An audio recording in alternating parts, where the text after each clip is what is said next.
My sister-in-law humiliated me on Christmas, saying I contributed nothing, without knowing I paid for everything. Last Christmas, I learned that some people only respect what they think you're worth in money, and that some wait for the perfect moment to tear you down in front of everyone.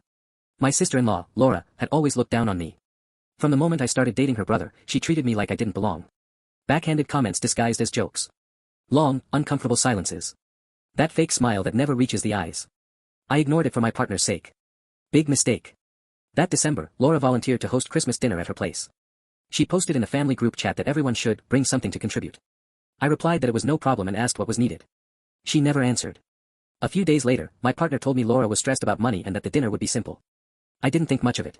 What no one knew was that weeks earlier, I had quietly covered almost everything, the turkey, the wine, the kids' gifts, even the deposit for the venue, because Laura had said she was short on cash. Christmas night arrived. The house was full. Music, laughter, photos for social media. I felt calm. Until the toast. Laura stood up, glass in hand, wearing that familiar fake smile. How nice it is when family comes together, she said, and everyone contributes what they can, even if some people just show up to eat. The laughter died instantly. I felt every pair of eyes turn toward me. My mother-in-law looked down. My partner froze. Laura kept going. There are people who are always ready to sit at the table, she added, but never ready to help. That's just how it is. It wasn't subtle. It was deliberate. Public. Planned. I took a breath. I could have stayed quiet. I could have swallowed it. But I was done. I stood up, holding my glass. You're right, Laura, I said calmly. It's important to know who contributes. I pulled out my phone.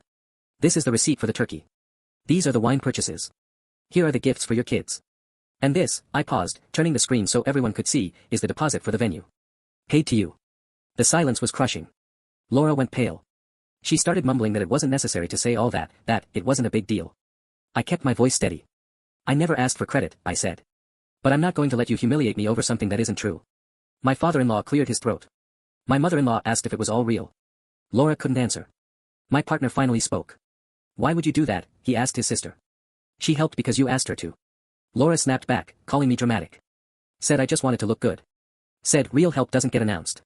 An interesting argument from someone who tried to shame me publicly. Dinner continued, but the mood was gone. Laura didn't look at me once for the rest of the night. 2 weeks later, she left the family group chat.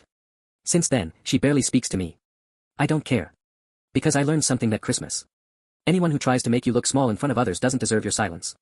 And some humiliations can only be paid back one way. With the truth, spoken out loud, in front of everyone.